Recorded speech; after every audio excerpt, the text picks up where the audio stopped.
evening. It's not evening yet. Hello, I'm Sigilla and I'm back with more soy-free tofus. This time, I have some lupini beans right here. This is 400 grams worth dried, and they have been soaking for about 4 days or so. Lupine beans are like quite hard to get in this country at the moment, at least. I'm sure it's easier in other areas, but not where I live. Oh, that blender's in the way. They'll most likely be in international food shops, especially like the Middle Eastern and Italian ones, but not even those can have it as a guarantee. Like, I had to get these online, and I'm still looking around the county, but if you want to make this, just know that you probably may have to pay an inflated price because of shipping to get these, unless you buy it in bulk from like a random site. But I have these, and there is not a lot of like information on how to like make lupin bean tofu, so I had to really experiment and try some very annoying tests. My first attempt, because lupin beans self-coagulate, I figured I'd cook it at a low heat, not bring it to a boil, and then coagulate it after. Did not work, turned into sand, completely unworkable curds, though they did press into something. Second attempt was even worse. I tried a mixture of gypsum and lemon juice. Don't do that, it doesn't do anything.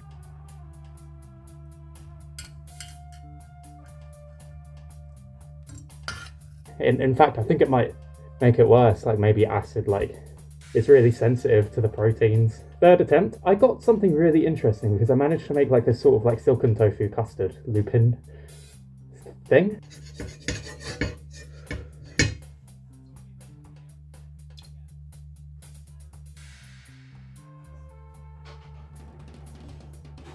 So interesting. But it was very elaborate and there was a lot of factors to consider. Did the salt I had do anything? It was sand before, like the other attempts. Like, was it because I heated it and then cooled it down and then reheated it again? I'll just have to keep trying that one.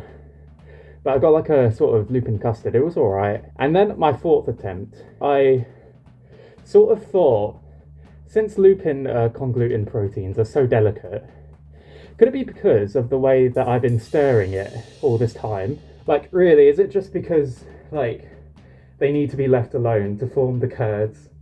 Because the curds form, like, at a really low temperature, like around, like, 50 degrees, like, maybe less, more or less. So I tried that, and I actually got something quite workable. So I'm going to show you the method that I sort of came up with inspiration from Mary's Test Kitchen. Just completely self-coagulating, leave it alone, and it will turn into something. But yeah, it's aside from like the information online, there's like Mary's Test Kitchen's attempts, which, because of the lupin types, they were very bitter.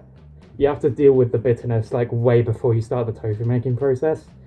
Like these ones that I got, these are sofra brand, like sweet white lupins. They're not very bitter at all. Like you'll get the bitterness off of like a day of soaking, I found. Like I still like change the water just to make it even more food safe, but those are the best ones that I found, and it's really all about the type of bean that you use. So I'm going to be showing you exactly how I managed to make lupin bean tofu. It's the sort of semi-skimmed tofu, I like to call it. But lupin beans have really cool macros, like sort of similar to soy but with less fat. So it's going to be cool to like show different methods and hopefully have lupini beans be a more mainstream bean, because it's a cool bean. No one knows what it is, but you should know what it is. So I'm going to rinse these now, and then I'll see you in a bit. Interesting, they really soaked up a lot of water. This is 400 grams, and it's coming out as 1,066 grams. Right, so I am going to add half of my soaked beans into this blender, and use a ratio of 6 cups per 200 grams worth of dried beans.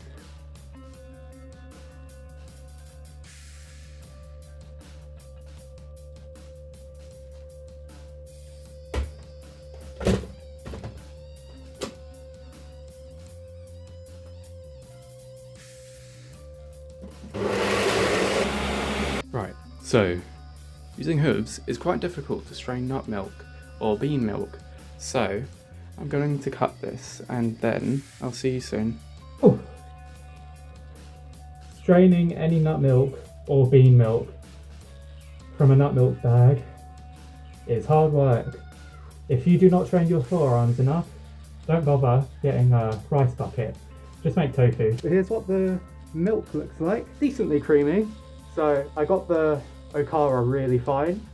So I reckon a good amount of protein was extracted from that. I am going to cook it now, and I will show you at what points the lupin milk will react at certain temperatures. So it's currently 25 degrees C. We want it to be on a medium-low heat. Lupin milk is very reactive, so I reckon doing it very, very slowly will give you the best result. And as for stirring, barely stir it, just barely, because the proteins will, I find, not coagulate the best if it's been vigorously stirred.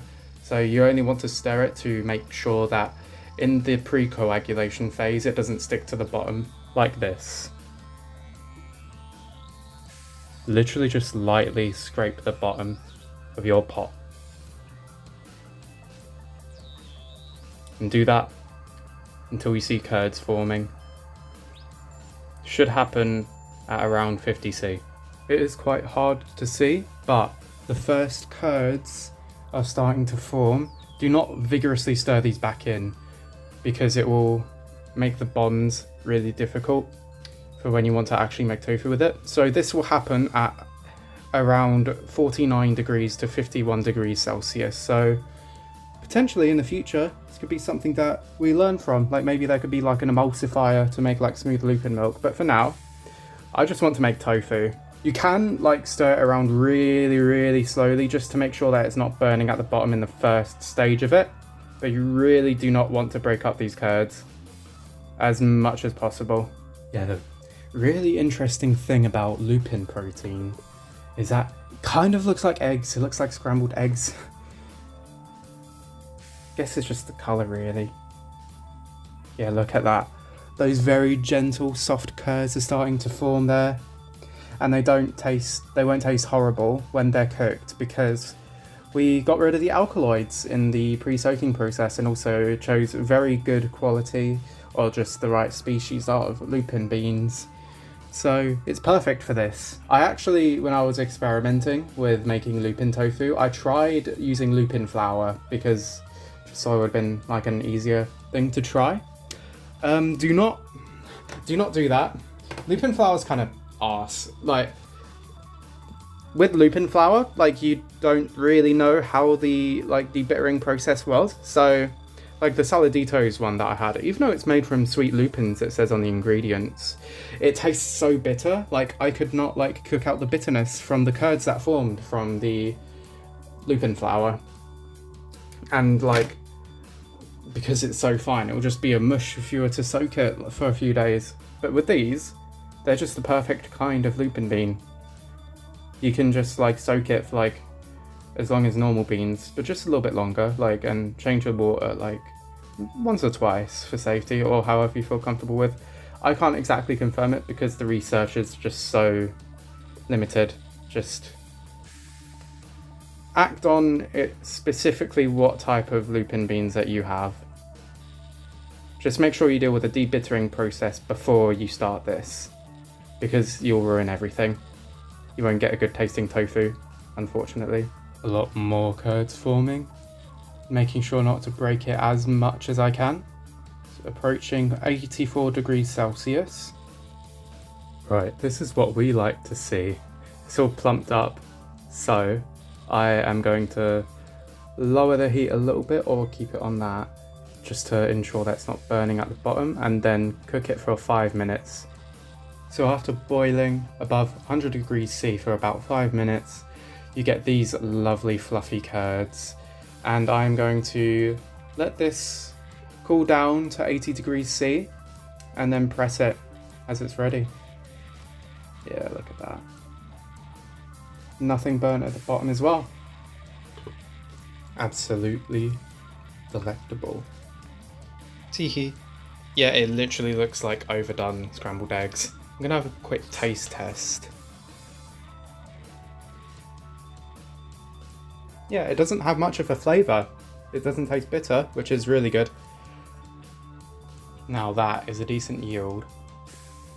And that's all pressed. If you want to know what I do with lupin whey, it is the only one that I discard. I just don't really want to deal with lupin whey because they are meant to be like one of the things that most toxins, so I feel like most of them will leach out, but I can't. The tofu is being pressed by another tofu. It's so hot. But we must persevere. I got my lupin tofu and I'm really excited to see how it's turned out. It's very firm. It's like a brick that had some give. Turned out to be 271 grams when fully pressed. Complete opposite of what the Carlin P tofu was, because this is like hard, which I reckon is mostly because lupin, just like compared to soy, has a higher protein ratio and less fat. So I reckon that's to do with it, and also the amount of starch. It's so cool how like much this looks like an egg that you just like pressed after scrambling. The inside, it is similar to the outside. It's still quite grainy, like, but it still feels like it has structure. Let's try a piece.